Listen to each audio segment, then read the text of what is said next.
ازاي اعلم طفلي ما يبقاش طفل ناقل للكلام، يقدر يحفظ الاسرار وما يبقاش عنده افشاء للاسرار.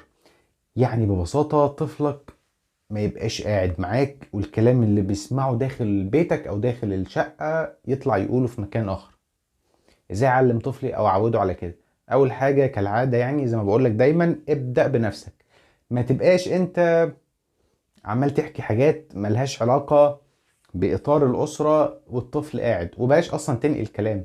بلاش حد يحكي لك حاجة والطفل يسمعها.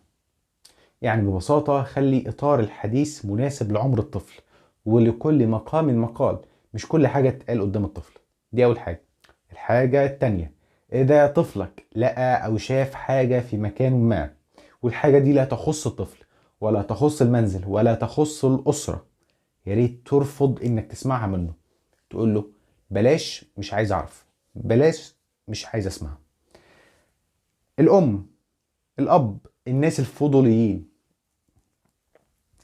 اللي بيطلبوا من الطفل ان انت نزلت عند تيتا، احكي لنا ايه اللي حصل تحت. انت رحت عند عمته، هي اديت لك ايه.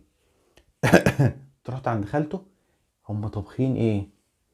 انت رحت عند فلان، طب علان عامل ايه. انت كده بتعلم طفلك يبقى انسان، انا اسف، مش متربي. انا اسف بس انت اللي عملت في كده. لان كده انت علمته ببساطة ان انا ابقى قاعد مركز متجسس، قاعد بسمع عشان في تقرير هم اروح البيت هيتقال. وللاسف بيحصل العكس. يعني ممكن الطفل يروح عند تيتا، فتيتا تساله انت عملت ايه في البيت، بابا جاب لكم ايه او ماما جابت لكم ايه، وهكذا والعكس. يعني انت لو تيتا بتسمعي او لو بابا بيسمع او ماما بتسمعي، ارجوكم ما تحطوش الاطفال وما تخلوش الطفل لعبه في ايديكم. لان الطفل هو اللي بيتظلم، ولما يكبر هيبقى طفل منيل بنيله وهيطلع عليكم ويطلع عليكم انتوا اول ناس.